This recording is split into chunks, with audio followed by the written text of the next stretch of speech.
Egyptian pyramids जिसकी construction techniques researchers के sir चकरा कर रख देती है। कैसे इन पिरामिड्स को बनाया गया और 23 लाख बड़े पत्थरों की मदद से, जिनमें कुछ का वजन 50 टन या 80 टन तक भी है, एक दूसरे के ऊपर इस तरह से रखा गया कि इनके दरमियान गैप्स ना होने के बराबर हैं। और आखिर कैसे ज़मीन की लेवलिंग की गई, जिसको आज मॉडर्न लेज़र लेवलिंग से भी अचीव नहीं किया जा सकता, उसको अचीव किया गया। और इतनी भारी पत्थर किस तरह से काट कर कई किलोमीटर दूर से पहाड़ों से लाए गए, हालांकि इस वक्त पहिया भी ईजाद नहीं हुआ था। इसके अलावा इनके बनाने का मकसद क्या था और कैसे हज़ारों साल पहले के लोग ज़मीन के एग्जैक्ट रेडियस और सरकमफेरेंस से वाकिफ़ थे। आज की इस वीडियो में मैं इन तमाम सवालात के जवाबात आप तक पहुंचाने वाला हूं। मगर उससे पहले अगर आपने चैनल को सब्सक्राइब नहीं किया तो कर दें और साथ में बेल आइकन को दबा दें। आज से 4500 साल पहले इजिप्ट में ऐसा अजूबा बनाया गया जो आज भी रिसर्चर्स को चौंका कर रख देता है, और ये है the great pyramid of Giza. इसकी हाइट ज़मीन की सतह से 147 मीटर या 480 फुट है। इस पिरामिड की बेस का एरिया तकरीबन 13 एकड़ है और इसके अलावा 138 इसी तरह के पिरामिड्स बनाए गए हैं, मगर इनमें से अक्सर मौसमियाती तब्दीलियों की वजह से मलबे में तब्दील हो चुके हैं। मगर इनमें the great pyramid of Giza, जो तकरीबन 23 लाख बड़े पत्थरों को जोड़कर बनाया गया है और तकरीबन हर पत्थर 50 टन वज़नी है।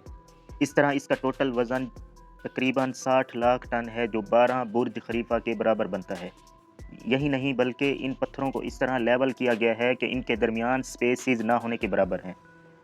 और आज से हज़ारों साल पहले जब इंसानों के पास टूल्स भी नहीं थे तो इनको किस तरह जोड़ा गया और बग़ैर किसी क्रेन या लिफ्टर के इन पत्थरों को इतनी ऊंचाई तक पहुंचाया गया।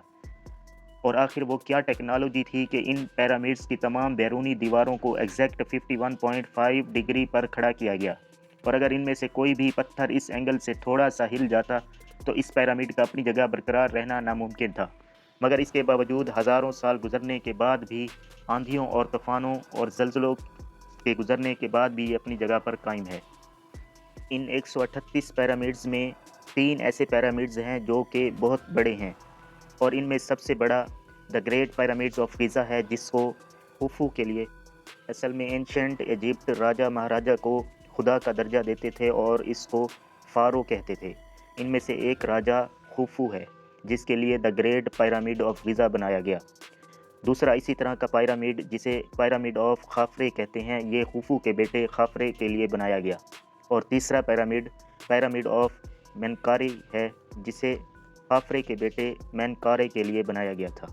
इसके अलावा the great sphinx of Giza, जो कि खुद एक बहुत बड़ा अजूबा है, वो भी खाफे के लिए बनाया गया था। कहा जाता है कि इनको एक मकबरे के तौर पर बनाया गया था, मगर आज तक रिसर्चर्स को इनमें कोई ऐसी मम्मी नहीं मिली, मगर यहाँ पर पुरानी लाशों को प्रिजर्व करने के शवाहिद मिले हैं। असल में एंशंट इजिप्टियंस मरने के बाद आफ्टर लाइफ पर यकीन रखते थे, और इसके लिए मरने के बाद उनके खाने पीने और सोने और जवाहिरात के साथ ही उनको दफन किया जाता था। उनका यकीन था कि मरने के बाद वो आफ्टर लाइफ गुजारते हैं, मरने वाले शख्स के साथ खाने पीने और सोने जवाहिरात दफन कर देते थे। मगर जब रिसर्चर्स की टीम यहाँ पर गई तो इन्हें खाली ताबूत मिला और इसके आसपास ज्वेलरी भी नहीं थी। कहा जाता है कि यह ताबूत खुफू का था और इसके आसपास ज्वेलरी इतने साल गुजरने के बाद चोरी हो जाने की वजह से मौजूद नहीं थी। कुछ लोग कहते हैं कि बाकी पिरामिड्स मकबरे के तौर पर इस्तेमाल होते थे, मगर the great pyramids of Giza एक पावर प्लांट के तौर पर इस्तेमाल किया जाता था और वो बिजली बनाना जानते थे। इसका अंदाज़ा उन्होंने इसमें मौजूद पेंटिंग से लगाया, जिसमें लाइट बल्ब की तरह कुछ दिखाई देता है, मगर इसके शवाहिद नहीं मिले। इसके अलावा एक और थ्योरी है जिसके मुताबिक ये अनाज को स्टोर करने के लिए इस्तेमाल होता था। मगर इन सब में सबसे मिस्टीरियस चीज़ है कि आखिर ये पिरामिड कैसे बनाए गए। आखिर इतने वज़नी पत्थरों को इतनी ऊंचाई तक पहुंचाना कैसे मुमकिन हुआ, हालांकि इस ज़माने में पहिया तक ईजाद नहीं हुआ था और उन्होंने इसको 20 साल के अंदर तामीर किया। कहा जाता है कि इस काम के लिए ग़ुलाम थे और इनसे ज़बरदस्ती काम करवाया जाता था, मगर ऐसा नहीं, क्योंकि ये मज़दूर बहुत ही कारीगर थे और ये आम लोगों से ज़्यादा हट्टे कट्टे थे और इनसे ज़बरदस्ती काम नहीं कराया जा सकता था। इस कंस्ट्रक्शन में तकरीबन 5.5 million ton limestone, 8000 ton granite और 5 लाख टन मोल्टर का इस्तेमाल किया गया, और ये पत्थर 800 किलोमीटर दूर से लाए गए। आखिर इन पत्थरों को लाया किस तरह गया था? इनमें से कुछ पत्थर 5 से 6 बड़ी बसों से भी ज़्यादा वज़नी हैं और इसके लिए इस रास्ते से बहने वाली नदी का इस्तेमाल किया जाता था। ऐसा कहा जाता है कि वो ये पत्थर किसी लिफ्टर, क्राफ्ट या कश्ती पर लेकर आते थे, मगर लोडिंग और अनलोडिंग के लिए कई 100 वर्कर को मिलकर इकट्ठे काम करना पड़ता था।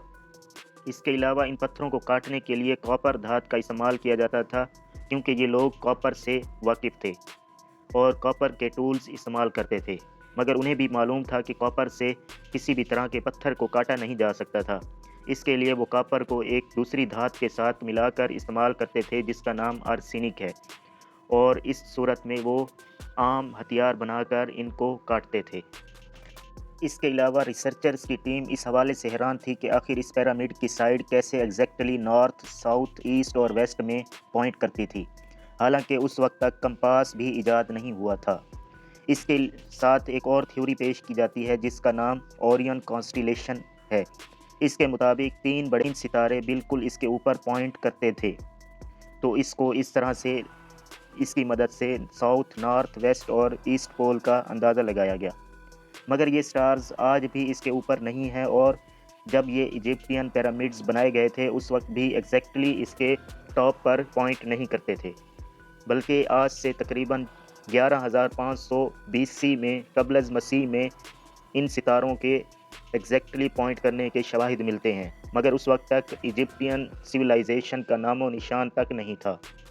दूसरी जो चीज़ रिसर्चर्स को परेशान कर देने वाली थी वो ये थी कि आखिर उन लोगों ने ज़मीन की लेवलिंग किस तरह की। इतने बड़े रकबे पर, जो आज के दौर में भी लेज़र लेवलिंग से करना नामुमकिन है, इस तरह की लेवलिंग की गई कि वहाँ पर 99% एक्यूरेसी पाई जाती है। इस लेवलिंग को किस तरह से अचीव किया गया? इसके लिए वो एक सिंपल टूल इस्तेमाल करते थे जिसके दोनों जानिब लकड़ियाँ होती थी और इसके दरमियान में एक हैवी वेट धागे से बंधा होता था, वो इस्तेमाल होता था। जब वो बिल्कुल दरमियान में आ जाता था तो इसको लेवल किया जाता। अब ज़मीन भी तैयार थी और पत्थरों को काट भी लिया था। अब बारी थी कैसे पत्थरों को इतनी हाइट तक पहुंचाया जाए।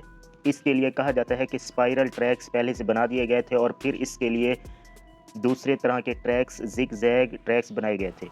मगर फिर भी इतनी हाइट पर ले जाने के लिए सैकड़ों की तादाद में मजदूरों की फ़ौज इकट्ठे किसी कार्ट्स पर लाद कर इन पत्थरों को ले जाती थी। और यही नहीं, इसके अलावा पिरामिड्स में कई तरह के ट्रैक्स और सुरंगें बनाई गई थी।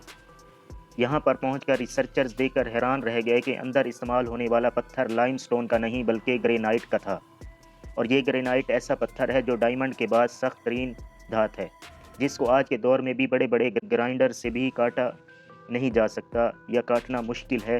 इस दौर में जब कोई ख़ास हथियार भी नहीं थे, कैसे काटा गया? इसके लिए रिसर्चर्स का कहना है कि उन्होंने एक ब्लेड जिसके दांत नहीं थे, इस पर हैवी वेट या वज़न लटका दिया जाता था और फिर इसके बीच में छोटे पत्थर और रेत को रख कर काटा जाता था।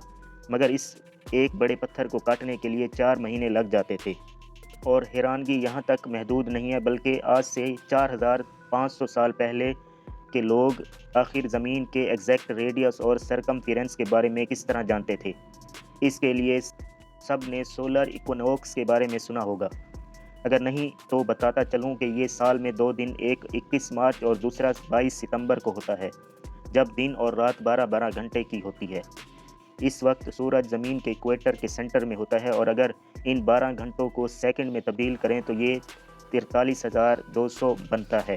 जब आप इसको pyramid, the great pyramid of Giza की हाइट से ज़रब देंगे तो 6,333 किलोमीटर आएगा, जो ज़मीन के पोलर रेडियस के बराबर है। और अगर इसकी बेस के पेरीमीटर, जो कि 0.921 किलोमीटर बनता है, इसको ज़रब दें 43,200 से, तो फिर 39,804 किलोमीटर बनता है, जो कि सरकमफेरेंस ऑफ अर्थ के बराबर है।